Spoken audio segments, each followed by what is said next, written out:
ఇరాన్కి ఒక హెచ్చరిక జారీ చేశారు. We're loaded ready to deploy అంటూ ఒక హెచ్చరిక చేశారు. అంటే మేము సిద్ధంగా ఉన్నాం అక్కడ ల్యాండ్ అవ్వడానికి, మీ సంగతి తేలుస్తామంటూ హెచ్చరిస్తున్నారు. దేనికి?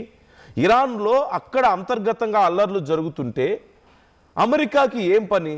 అక్కడి ఆందోళనకారులు విధ్వంసం సృష్టిస్తుంటే వాళ్ళని అడ్డుకునే ప్రయత్నం ప్రభుత్వం చేస్తుంటే అమెరికాకి మధ్యలో ఏం పని? ట్రంప్ ఎందుకు అక్కడికి బలగాలను పంపించాలి?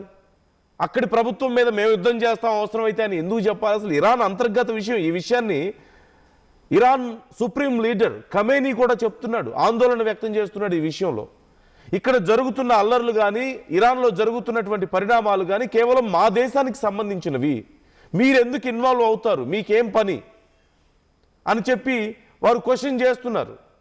ఎందుకు ఇన్వాల్వ్ అవుతున్నారు అంటే అవకాశం వచ్చింది, శత్రువు బలహీనంగా ఉన్నప్పుడే దెబ్బ కొట్టాలి అని ఒక యుద్ధ నీతిని ఇప్పుడు అమలు చేస్తున్నారు. అంతకుమించి ఇంకేముంటుంది? సో ఈ విషయంలో అమెరికా అవకాశం కోసం ఎదురు చూస్తోంది. ఇప్పుడు అమెరికాకు అవకాశం దొరికింది. ఇద్దరు చాలా సంతోషంగా ఫీల్ అవుతున్నారు. ఇప్పుడు ఒకటి ఇజ్రాయిల్, మరొకటి అమెరికా. ఈ ఇద్దరు చాలా సంతోషంగా ఫీల్ అవుతున్నారు ఇరాన్లో జరుగుతున్నటువంటి పరిణామాలు చూస్తుంటే.